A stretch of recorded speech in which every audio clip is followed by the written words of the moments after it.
Okay, with the exponent rules, we're just going to run through the basics, then we'll look at several examples of how to apply these basic situations. I'm going to I'm going to put some numerical examples in here so we can have something to kind of compare with this with. And then I'll put some variable expressions. So in other words, if I had 2 cubed times 2 to the fourth, according to this rule, that would be 2 to the 3 plus 4, which is 7. So in terms of variables, what's going on, if I have x to the third times x to the fourth, that's x to the 3 plus 4, which is where we get the 7. Okay. If I had done 2 to the fifth, let's try that again. 2 to the fifth power divided by 2 to the third. Okay, that would be, according to this, we're subtracting. So the 5 minus 3 is 2 squared. So in variable terms, that'd be x to the fifth divided by x cubed. And we're subtracting 5 minus 3 to get the squared. Okay, next rule, we got an exponent raised to an exponent. So 2 cubed to the fourth would be, now we're multiplying those two together, so it'd be 2 to the 12th. Or in other words, x cubed raised to the fourth would be x to the 3 times 4, which is x to the 12th. Let's say we've got 2 times 3 raised to the fourth. This would translate to 2 to the fourth times 3 to the fourth. And again, there's lots of other scenarios. I'm just trying to illustrate with this one particular rule. So in terms of something that we might encounter with variables, let's say I got 5x to the fourth. That would translate to 5 to the fourth times x to the fourth. Okay. Okay. Looking at fractions, if I had 2/3 to the fifth, I could split this up as 2 to the fifth over 3 to the fifth. Or in variable speak, if I had x over 2 cubed, that would translate to x cubed over 2 cubed. And of course we can come back and simplify that. Okay, negative exponents. This is a big deal that comes up a lot. So I'm going to try to give you a couple examples to compare this with. Say I had 2 to the negative 1. Well, if I want a positive, that translates that to 1/2. However, if I had 1 over 3 to the negative 2, so let's say in the denominator it was a negative, then I could bring that up to the numerator, and that would make that a positive number. So in variable speak, x to the negative 1 also means 1 over x. And just to illustrate that, the negative, if it's in the denominator, is a negative. So had it been 1 over x to the negative 3, I could just bring that up to make it a positive 3. Okay, this next one, if I have a fraction raised to a negative exponent, so let's say I got 1/2 to the negative 1. One technique is I can just flip them inside the fraction, so that would make that 2 over 1, which reduces down to 2, and that would get rid of the negative exponent. So in terms of variables, let's say I got xy to the negative 2, I could switch places, so y over x makes that a positive 2. And then I can use the earlier rule where we distribute out the exponent, so that would make that y squared over x squared. And then last but not least is anything to the 0th power is 1. So if it says 5 to the 0, that's 1.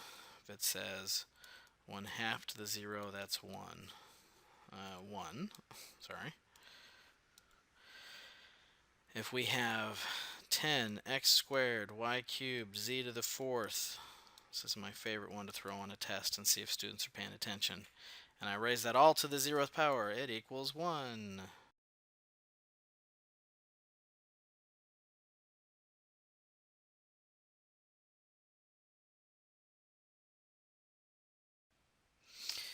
Okay, in all these examples, our goal for right now is just to simplify expressions and to get all the exponents positive if they're not already positive. So in number one here, we're literally just going to distribute that in, and if we can combine like terms, great. So if I take x cubed times y, and then I multiply that by x squared, well, the x is the only thing that combine, and that would give me x to the fifth times y cubed plus, and then x cubed times y times the xy, x cubed times x gives me x to the fourth, and that would be y squared. So that would be that first one. Number two, distribute that in with each term. So I get 2x squared y cubed minus xy squared over the xy. Well, things divide out here. Actually, this whole fraction reduces down to just y, so I can drop down all the other stuff. So it's 2x squared y cubed minus y. Number three is illustrating where's that negative exponent attached to. The negative 4 we leave alone. We're going to leave it where it is, but the 3 we're going to bring down to the denominator of the fraction, and that will make that positive. Now in comparison, number 4, this time the negative exponent actually is attached to the negative 4. So what we can do is we can actually distribute this in first. So that gives us negative 4 to the negative 2 power times x to the negative 3 times negative 2. Well, the negative 4 we bring down, and that becomes 1 over 4 squared, so that's 1 over 16 times, and then negative 3 times negative 2 is actually x to the 6th. And so that stays up in the numerator, so we get x to the 6th over 16. Okay. Next one, again illustrating where's that negative exponent attached to. So we have negative 4, which isn't touching the parentheses, or it is touching, but it's not attached to the negative exponent. So if I distribute that in, I get negative 2 times negative 1, which is negative 4 x squared, and there is no fraction at all involved in this. Okay.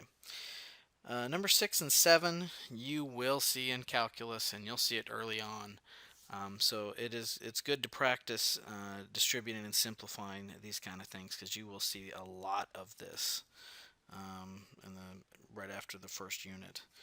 So I'm going to distribute the x squared in.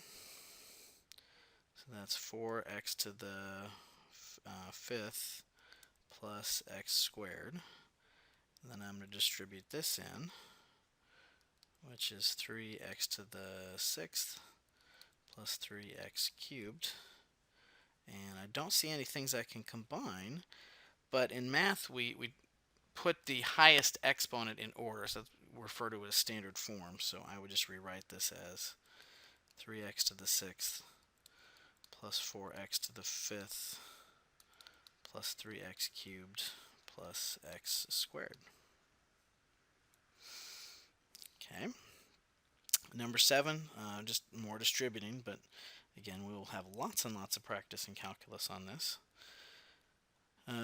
So let's see. We're going to FOIL that out. So I get 6x cubed minus 3x plus 4x squared plus 2. And then same thing here. We're just going to distribute all of this in.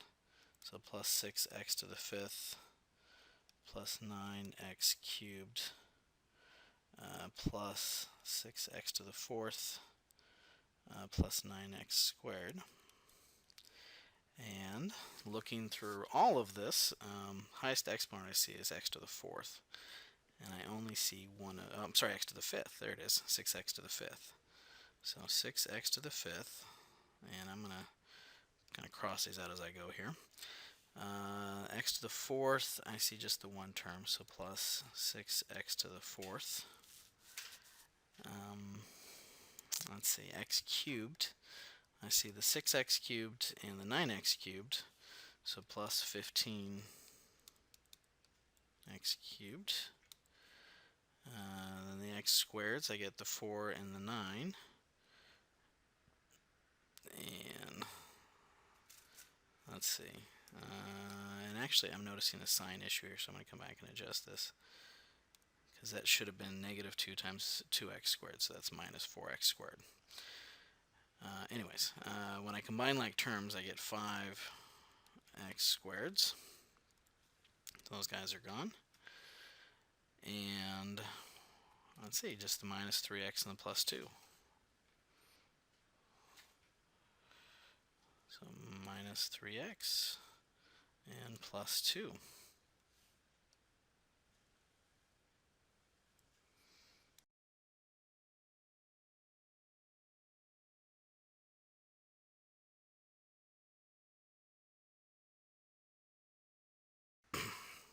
Okay, number 8. First thing I see we need to address is that negative 2. And it's not, just good clarification here, it's x cubed minus x raised to the negative 2 power. I can't apply that to exponent rule. If it was multiplying the terms, that would be okay. But I can't distribute it in like that, even though sometimes we do think of it like that. So really the first step is going to be 2x over x cubed minus x squared. And as far as simplifying go, about the only thing we can do is just multiply out the denominator. So 2x over x to the 6th minus, let's see, multiply that, so x to the 4th, double it, so minus 2x to the 4th plus x squared would be about the only thing we can do there, and there's no real like terms that simplify. Okay, number 9. Let's see, I see a negative exponent that we can bring down to the denominator, both on the x cubed and on the big, long, giant polynomial.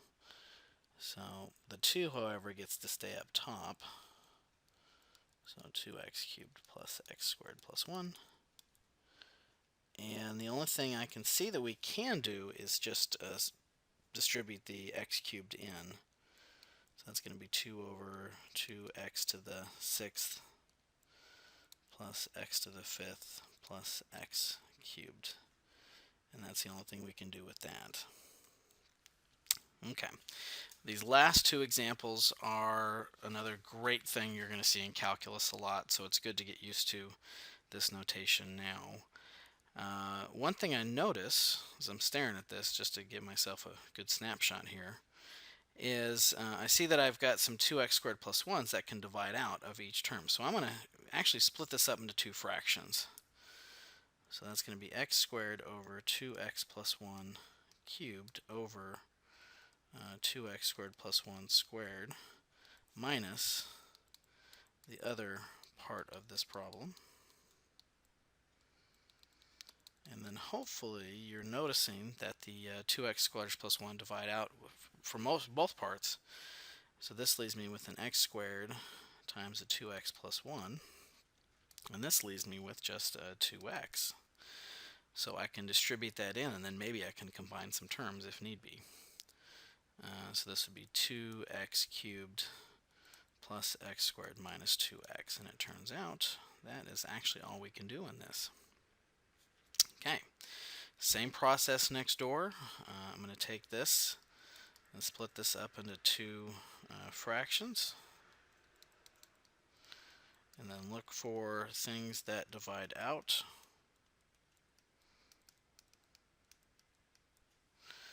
And this leaves me with x times x plus 3 minus just x squared.